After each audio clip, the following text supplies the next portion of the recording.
Good evening, good afternoon, depending on wherever you are. It's a Saturday, but for me, my Saturday it's really busy. I just finished writing my School of Discipleship exam. I had like 3 exams, back to back. But I thank God I was able to finish. Like first exam, like had like 100 questions, and then that one had 100 questions, and then the last one had like 20 something theory. But I thank God, I was able to finish, and yeah, I passed my exams.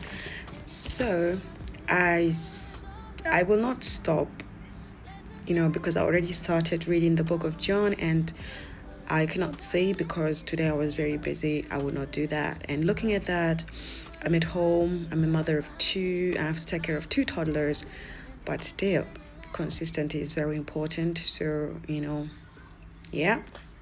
So today I read the second chapter of John. It's a bit shorter compared to the one I read yesterday. This one is from verse 1 to 24. Okay, so looking at, I think from verse 1 to 11, I would say, I know that many of us would say, oh, when Jesus went to attended the wedding at Cana, it was like, it was a miracle. But, the more you read, you might see that it wasn't just a miracle. If you could remember, John called it a sign, like a sign that points to something deeper, right?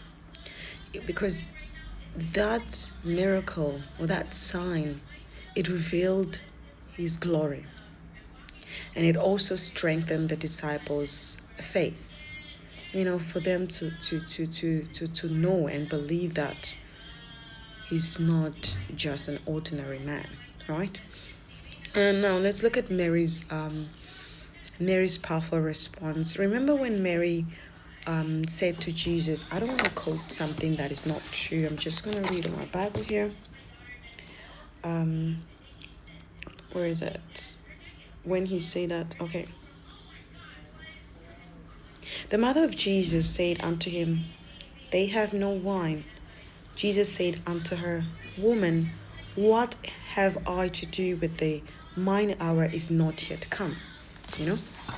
Even when Jesus said that his hour is not yet come, you know what the mother did? She told the servants to do everything, to do whatever he tells them, right? Well, this is like, I would say this is a lesson of surrender. Looking at those jars that they pour the water pot in, looking at those jars, I think according to their culture, the Jews, it was like a ceremonial washing, right? Because Jesus didn't just make wine. He transformed religious ritual water into something new and joyful. All right. So for me, it shows that he brings a new covenant, replace empty religious with a living relationship, because he turned lack into abundance. He turned lack into abundance. Yes. Now let's look at the next one. Because there's, I believe in this saying that says, God saves the best for the last. Because with Jesus, things improves.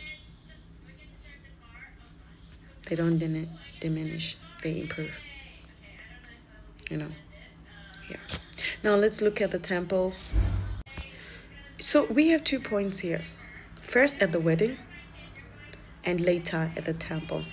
At the wedding, there was this tenderness. Jesus showed his tenderness. And then at the temple, he showed boldness.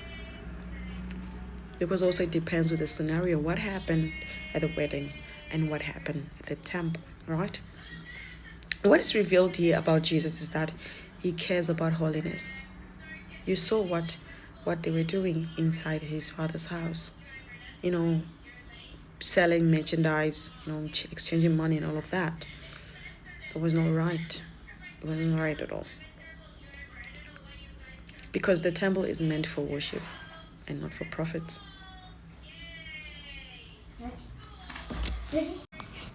So let's look at the reflection of this verse for me. First question, why did Jesus perform his first miracle at the wedding? For me, I would say because he cares about ordinary people. He could have chosen a palace, could have chosen a temple, for his first miracle, but he chose a celebration. For me, this shows that he cares about family, he cares about joy, and no problem is too small for him, right? Yeah. Second question, why did Jesus say, "My hour has not yet come"? In John's Gospel, his hour refers to his death and glorification. He was saying, my full revelation is not yet time. So it was not the time for him to do anything, right? But even so, he still responded, This teaches that God's work according to divine timing. That's why whenever they always tell us that God's time is the best, meaning that God doesn't just do anything because of we want it or anybody wants it or because he needs to prove himself. Everything of God goes accordingly and at the right time, right? So yet, he is still compassionate in the present moment. I'm just going to shorten my questions because really it might be a short chapter, but I have so many questions because of the two different scenarios that happened. Now, why did Jesus, this is something that I'm sure a lot of you will be asking yourself, why did Jesus mean by destroy this temple and I will raise it in 3 days, right? He was speaking about his body. He wasn't speaking about the building like they thought. The people thought he meant the building, but after resurrection, the disciples understood what he meant by that. So the lesson here is that understanding often comes after fulfillment, right? We don't always grasp God's word immediately, Once something has happened, that's when you be like, God was trying to say this to me. Oh, so this is what it meant. Exactly. Now, my last question is, why did Jesus not entrust himself to people? This one, I would say, because we as humans, we believe too much in miracles, not to surrender, right? We don't like surrendering, we believe in miracles. That's when, whenever they say somebody's performing miracles, a bunch of people will go there because they want to see what that person can do, And Jesus knows human heart. He knows us. He knows us fully. So he desired genuine faith, not excitement over signs. So, yeah. So my conclusion here is that,